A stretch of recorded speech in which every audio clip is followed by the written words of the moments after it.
आज जिसको कहा है संकट संकट संकट, बहुत अच्छी बात। तो ये संकट क्यों आते हैं, आने का क्या कारण है? कर्म प्रधान विश्व रच राखा, कर्म प्रधान विश्व रच राखा, जो जस की न वैसा ही फल। किसी की कमी नहीं होती है, कमी है तो केवल हमारी है, कमी है तो केवल हमारी है, जो संकट ने हमारे ऊपर वार किया। क्योंकि हमारा जो भी अमूल्य समय है, उस समय के लिए हम उस परमात्मा के लिए नहीं दे सक रहे, उसको भूले बैठे हैं और संसार के यदि तांत्रिकों को ढूंढ रहे हैं। क्योंकि ठीक से सोच लें और समझ लें, हमारा समाधान करने वाला कौन है? वो क्या है? जिसने हमारे लिए निःशुल्क बल यानी ताकत, बल और बुद्धि और विद्या निःशुल्क प्रदान किया। वो कितना दयालु है, वो कितना दयालु है, जो आपके लिए निःशुल्क फ्री बल बुद्धि और विद्या बिल्कुल निःशुल्क आपके लिए दान में दे दिया। फिर भी उसके ऊपर विश्वास नहीं कर पा रहे हैं। उद्देश्य कहने का यह है, जिसको ठीक से कहा है उसके बगैर पत्ता भी नहीं हिलता है। जब उसके बगैर पत्ता नहीं हिलता है तो प्रेतों की क्या पूंजी है जो आपके ऊपर असर कर जाएंगे? नहीं करेंगे। पहले उसके ऊपर अकीदा कर, विश्वास कर, फिर देखो आपका प्रेत आएंगे? नहीं आएंगे, नहीं आएंगे। और वो कितना दयालु है। आप जो सोचे हैं कि हमें बहुत काम है, हमें बहुत काम है, हमें बहुत काम है, उसे काम नहीं है, उसे बहुत बड़ा काम है। क्यों? उसे तो पूरे विश्व को देखना है, किसे जन्म देना है, किसके लिए अपने पास बुलाना है, किसके लिए भोजन भेजना है, कौन भूखा है, कौन प्यासा है।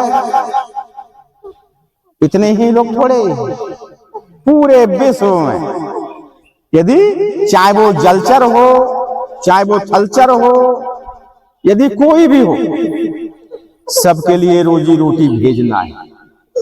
कितना बड़ा काम है उसके। फिर भी आप जो शिकायतें करते हो, फिर भी वो सुनता है ना।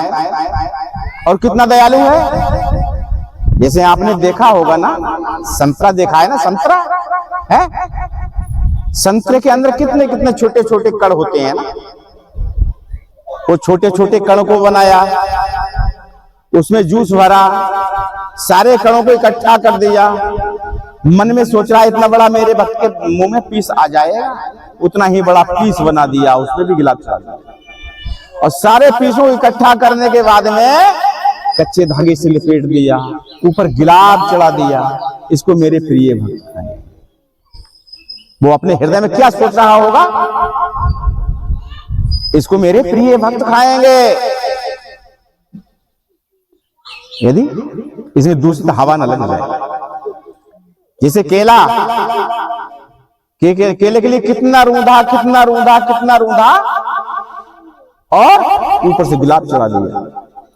मन में क्या सोच रहा है? इसको मेरे प्रिय भक्त खाएं। और भी देखा होगा, जैसे आम,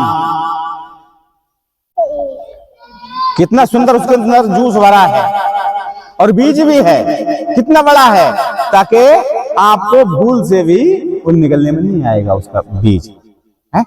और उसके जूस को चूस लेंगे। हैं, ऊपर से गिलास चढ़ा देता है, इसको मेरे प्रिय भक्त हैं। फिर भी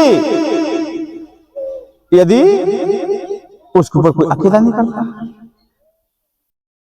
ताकि ये कहना नहीं पड़ा होगा इसमें चीनी कम है और ये इसमें पानी ज्यादा है, ये सूखा ज्यादा है। कुछ नंबर तुम्हारे कहने का आया नहीं आया होगा ना, है? लेकिन उस परमात्मा ने अन्न फल फूल मेवा बना दिया आपके भोजन के लिए, फिर भी उसकी बात को नहीं सुन पाते, ऐसा भोजन करते हैं जो उसको पसंद नहीं आता है ना, आता है ना। कौन सा भोजन करेंगे फिर, कैसा भोजन करेंगे? जैसे देखा होगा तुमने, यदि आज आप शुद्ध भोजन खाने वाले हैं, शुद्ध भोजन खाने वाले हैं, चावल को गलाने के बाद में, रोटी को कड़ी सेकने के बाद में, हैं, तो आपके अंदर कितनी ताकत होगी? लगभग 10 किलो 20 किलो 50 किलो तक उठा सकते हैं, अगले क्षमता नहीं।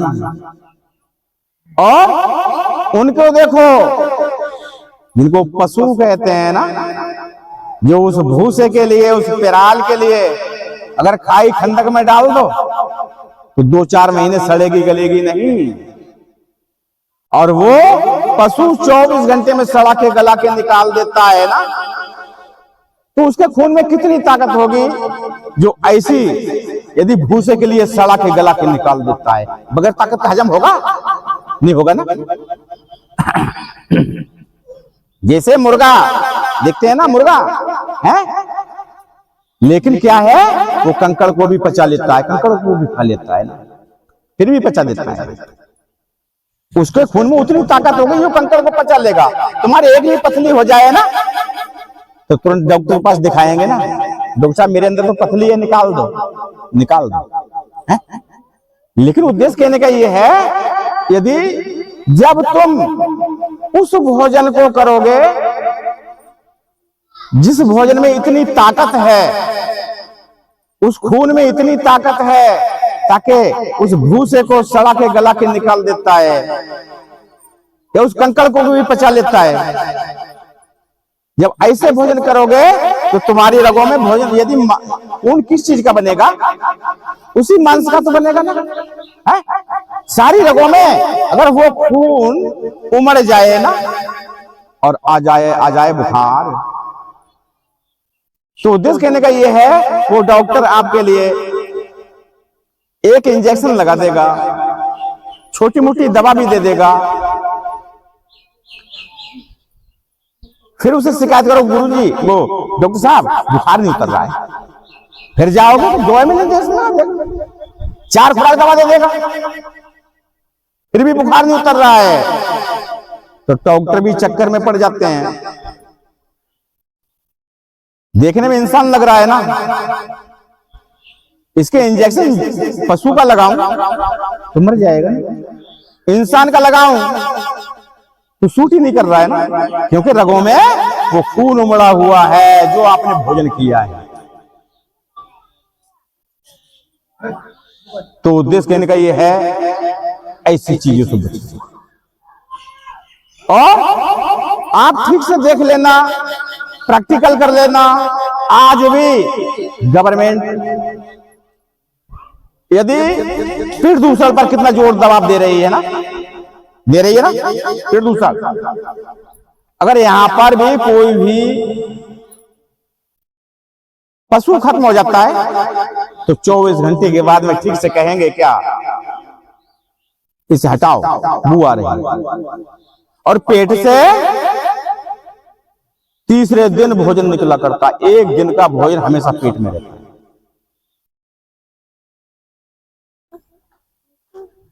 तो उद्देश्य कहने का यह है, जो अंदर में जो भी भोजन है अगर वो सड़ेगा गलेगा, उसका प्रदूषण कहां जाएगा, हमारे अंदर रहेगा ना। आज क्या एसी लग रही है ना, एसी पसीना ना जाए, पसीना ना आए, तो आपको ये पता है अगर श्वास अभी ली आपने और अभी छोड़ी तो दूसरे को पसंद नहीं आएगी। दूसरा व्यक्ति अगर आपके पास खड़ा हो तो दूर हटके खड़ा हो जाएगा। क्यों? कि श्वास लेने के तुरंत बाद इतनी गंधी आती है कि दूसरे व्यक्ति को वो पसंद नहीं आती है। अगर वो रुक जाए 5 मिनट के लिए, बाद में निकले तो कितनी गंदी आएगी, है? आएगी ना। अब एसी चल रही है, पसीना ना निकले, पसीना ना निकले, पसीना अगर इसके अंदर से नहीं निकलेगा तो फिर दूसरे के अंदर बंद रहेगा ना। फिर क्या होगा, क्या हाल होगा? फिर कह रहा है ये बीमारी लग रही है और वो बीमारी लग रही है और वो बीमारी लग रही है। तो उद्देश्य कहने का ये है उन बीमारियों से बचें। और ठीक है एसी है, लेकिन यदि शौक है लगवा लिया, बहुत बढ़िया बात है, पर थोड़ी देर ऐसी मेहनत करो तुम्हारे अंदर से जो इकट्ठा, यदि पानी है वो पानी निकले, पसीना निकले तो आपके क्षेत्र खुलते हैं ना, खुलते हैं ना, खुलते हैं। जब खुलेंगे तो जो ठंडी हवा आएगी वो भी अंदर जाएगी। और उद्देश्य कहने का ये है जो भी बीमारियां हैं वो बीमारियां ऐसा नहीं है एक साथ ही आपके लिए कवर कर लेंगी, टाइम लगता है।